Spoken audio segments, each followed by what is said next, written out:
नमस्कार, मैं चंचल और आप देख रहे हैं पार्थ न्यूज पर फटाफट खबरें ऐसी जो करेंगी असर। डीडीहाट में संयुक्त जिला संघर्ष समिति द्वारा डीडीहाट को जिला घोषित करने की मांग के साथ एसडीएम के.एन. गोस्वामी को ज्ञापन सौंपा गया है। बता दें कि डीडीहाट जिले की मांग 1962 से चल रही है। डीडीहाट के साथ साथ रानीखेत, यमुनोत्री और कोटद्वार को भी जिला बनाने की मांग जोरों शोरों पर है। 15 अगस्त 2011 को तत्कालीन मुख्यमंत्री रमेश पोखरियाल निशंक ने जिले की घोषणा की थी। 9 साल बाद भी जिला अस्तित्व में नहीं आ पाया है। क्या कहना है संयुक्त जिला संघर्ष समिति के लवी कफलिया का, आइए देखते हैं इस रिपोर्ट में। नमस्कार, मैं लवी कफलिया, जिला डीडीहाट संयुक्त मोर्चा।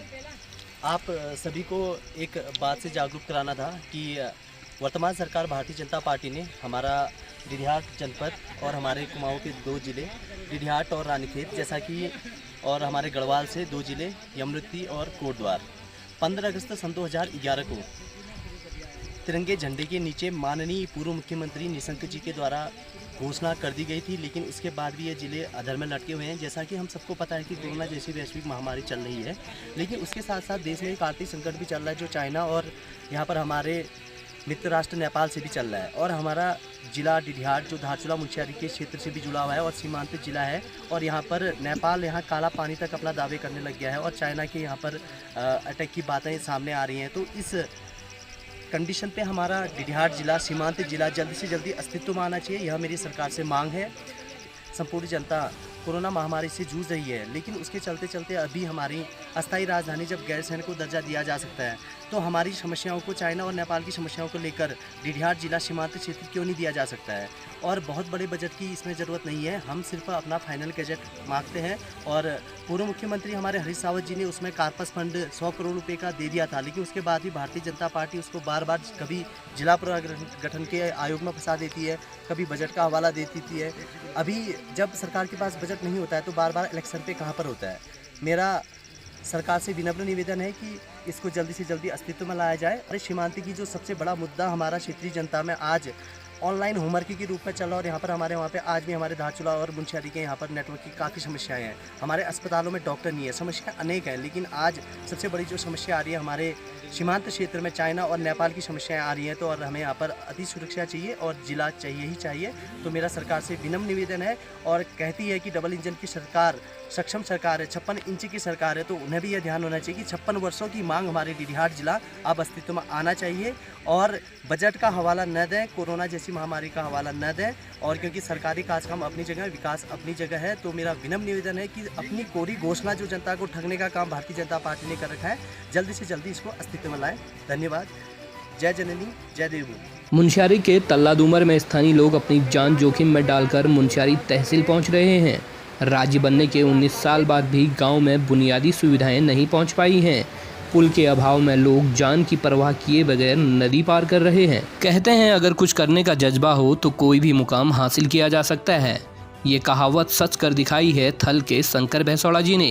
पिछले कई सालों से शंकर भैंसौड़ा जी ने बंजर भूमि में फूलों की खेती कर रहे हैं और युवाओं के लिए गांव में रहकर स्वरोजगार से जुड़ने का संदेश दे रहे हैं। सभी बेरोजगार भाइयों को मैं ये कह रहा हूँ कि जितनी हमारी बंजर भूमि है उसमें फूलों की खेती जो है बहुत अच्छी हो रही है, जिससे कि हमारे यहाँ के फूल दिल्ली, बम्बई और बाहर को भी जा रहे हैं। जो कि फूलों की जो है हर फूल जो है कम से कम हमारे यहाँ लिलियम फूल है, ओरिएंटल लिली है, ग्लाइड है, रजनीगंधा है और जो है इसमें जो है गेंदा के फूल हैं, गेंदावरी है और भी बहुत किस्म के फूल हैं। सभी भाइयों को मैं ये कह रहा हूँ कि हमारे पहाड़ में देखो करने से सब कुछ हो जाता है, क्या नहीं होता है काम। पिथौरागढ़ में पूर्व कांग्रेस राज्य मंत्री हरीश उपाध्याय आम आदमी पार्टी में शामिल हो गए हैं। प्रदेश प्रभारी मोहनिया ने उन्हें पार्टी की सदस्यता दिलाई। साथ ही युवा व्यापारी धर्मेश जोशी के नेतृत्व में 3 दर्जन से अधिक युवाओं ने आम आदमी पार्टी में सदस्यता ली। पत्रकारों को संबोधित करते हुए मोहनिया ने कहा है कि वर्ष 2022 में विधानसभा चुनाव में पार्टी पूरी दमखम के साथ चुनाव मैदान में उतरेगी। साथ ही कहा कि सत्ता में आने के बाद पार्टी दिल्ली मॉडल की तर्ज पर उत्तराखंड को संवारेगी। आज का जो दौरा पिथौरागढ़ में है वो पार्टी संगठन को मजबूत करने की दिशा में कुछ कदम है। हमारा ये प्रयास है कि बूथ स्तर तक आम आदमी पार्टी का संगठन स्थापित हो, जिससे आम आदमी पार्टी के कार्यक्रम और जो आम आदमी पार्टी की विचारधारा है वो उत्तराखंड के प्रत्येक गांव, कस्बे, शहर, गली गली तक, घर घर तक पहुंचे। इसी दिशा में प्रयास है। डीजल पेट्रोल के बढ़ते दामों को लेकर यूथ कांग्रेस ने कलेक्ट्रेट पहुंचकर अपना विरोध प्रदर्शन किया। यूथ कांग्रेस के अध्यक्ष शेंद्र महर का कहना है कि बीजेपी लगातार महंगाई बढ़ाकर लोगों की कमर तोड़ने का काम कर रही है। लेकिन इसके बावजूद जो हमारे देश में हर दिन जो है पेट्रोल और डीजल के दाम बढ़ा दिए जा रहे हैं, हमें लगता है कि ये सरकार जो मोदी की सरकार है, जो फेंकू सरकार हम जिसको कहते हैं, इन्होंने कहा था कि हम डीजल और पेट्रोल को 35 रुपए लीटर इस देश में देंगे। आज वो 74 रुपए डीजल हो चुका है, 80 रुपए पार पेट्रोल हो चुका है। तो हम कहना चाहते हैं कि अगर पेट्रोल डीजल महंगा होगा तो मेरे घर का राशन भी महंगा होगा, सब्जी भी महंगी होगी, भाड़ा भी महंगा होगा। तो कहीं ना कहीं आज पूरे देश में महंगाई चरम सीमा में पहुंच चुकी है।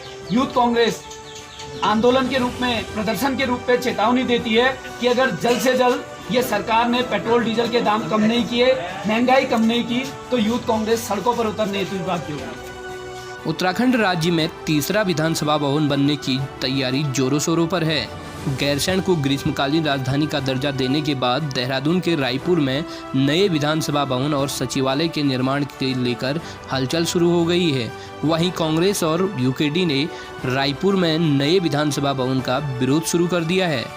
पहाड़ की खबरों के लिए पार्थ न्यूज़ को लाइक करें, सब्सक्राइब करें और शेयर करना ना भूलें।